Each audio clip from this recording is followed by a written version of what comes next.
روایت میں آتا ہے کہ ایک دفعہ اللہ تعالیٰ نے حضرت جبرائیل سے پوچھا کہ اے جبرائیل، تم ہر ایک کی روح نکالتے ہو، کیا کبھی ایسا ہوا ہے کہ کسی کی روح نکالتے وقت تمہیں ترس آیا ہو؟ تو حضرت جبرائیل نے عرض کی کہ یا میرے اللہ، مجھے 2 روحوں کی روح نکالتے وقت بہت ترس آیا تھا، اور اگر آپ کا حکم نہ ہوتا تو میں کبھی بھی ان کی روح قبض نہ کرتا، اور ان کی روح نکالنے کے بعد میں بہت پریشان اور اداس ہو گیا تھا۔ اللہ نے پوچھا کہ وہ روحیں کون سی تھیں؟ جبرائیل نے عرض کیا کہ یا اللہ، ان میں سے ایک ماں اور اس کا چھوٹا دودھ پیتا بچہ تھا۔ ہوا کچھ اس طرح تھا کہ سمندر میں ایک جہاز تباہ ہو گیا۔ اس جہاز میں ایک حاملہ عورت بھی تھی۔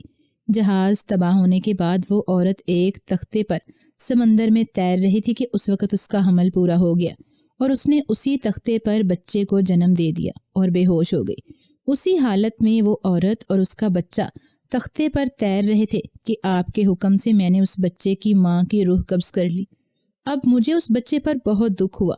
وہ اکیلا اس تختے پر تھا، گر بھی سکتا تھا، اور اگر نہ بھی گرتا تب بھی اس کو کون سمندر میں سنبھالتا۔ پھر اگلی صبح وہ تختہ سمندر کی لہروں کے ساتھ ساتھ بہتا ہوا کنارے لگ گیا۔ سمندر کے کنارے پر دھوبی کپڑے دھونے میں مصروف تھا۔ انہوں نے جب دیکھا کہ ایک تختہ تیر رہا ہے، ماں تو مر چکی ہے اور بچہ زندہ ہے، تو وہ بہت حیران ہوئے۔ دھوبی اس بچے کو لے کر اپنے سردار کے پاس چلے گئے۔ سردار کو یہ بچہ بہت پسند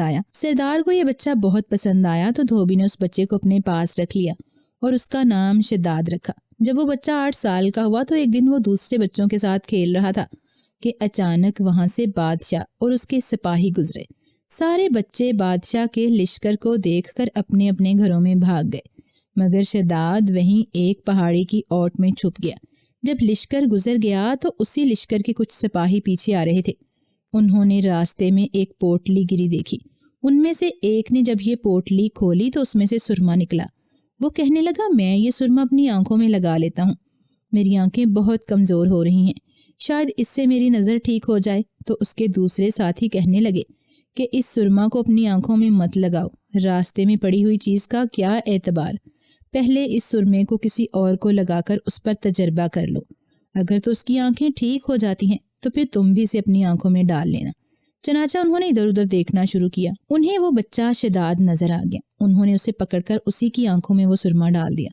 وہ سرما اس قدر تیز تھا کہ فوراً ہی اس سرمے سے شداد کی آنکھیں اس قدر تیز ہو گئیں کہ اسے زمین میں چھپے خزانے بھی نظر آنے لگے۔ شداد بہت ہوشیار لڑکا تھا۔ وہ چلانے لگ گیا کہ مجھے اندھا کر دیا، مجھے تو نظر کچھ نہیں آ رہا۔ اس کا شور سن کر سپاہی اس ڈر سے بھاگ گئے کہ لوگ اکٹھا نہ ہو جائیں، اور بادشاہ تک یہ بات پہنچ گئی۔ اس طرح شداد نے ان سپاہیوں کو پاگل بنا کر بھگا دیا اور خود اپنے گھر چلا گیا۔ پھر اس نے سارا قصہ اپنے سوتیلے باپ کو سنایا۔ باپ یہ سب سن کر بہت خوش ہوا اور لالچ میں آ گیا۔ کہنے لگا کہ ہم دونوں رات کو باہر جایا کریں گے، اور جہاں جہاں تجھے خزانہ نظر آئے گا نکال کر چھپا لیا کریں گے۔ چنانچہ دونوں باپ اور بیٹا رات کو خزانہ ڈھونڈنے نکل جاتے۔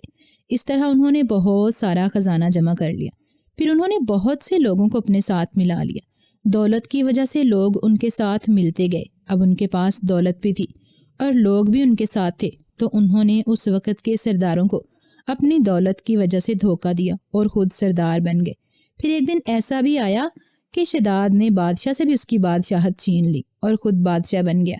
بادشاہ بننے کے بعد اس شداد نے ایک ایسا محل بنایا جس کی دیواریں سونے اور چاندی سے بنی تھیں۔ ایک طویل عرصہ بعد یہ شہر بن کر تیار ہوا تو شداد نے چاہا کہ میں اب اس شہر کو جا کر دیکھوں۔ وہ ابھی اس شہر کے دروازے پر ہی پہنچا تھا کہ آپ کے حکم سے میں نے اس کی روح قبض کر لی، اور مجھے اس کی روح قبض کرتے ہوئے بہت دکھ ہوا کہ اس نے اتنی محنت سے وہ شہر بنایا تھا مگر دیکھ بھی نہ پایا۔ اللہ تعالیٰ نے فرمایا کہ یہ وہی بچہ تھا جو سمندر میں تھا، جس کی ماں مر گئی تھی اور یہ اکیلا رہ گیا تھا۔ بڑے ہو کر اس نے میری نافرمانی کی اور خدائی کا دعویٰ کیا اور کہنے لگا میں خود بھی جنت بنا سکتا ہوں۔ یہی وجہ تھی کہ اس نے نافرمانی کی اور غرور کیا، اور میں نے اس کی روح قبض کرنے کا حکم دے دیا اور اس کو وہ شہر دیکھنا بھی نصیب نہ ہوا۔ بے شک ناشکرے، مغرور اور نافرمانوں کا یہی حال ہوتا ہے، اور روایت میں بھی یہی آتا ہے کہ شداد کا یہ پورا شہر تباہ و برباد ہو گیا تھا اور دنیا کی نظر سے اللہ نے پورا شہر چھپا دیا تھا۔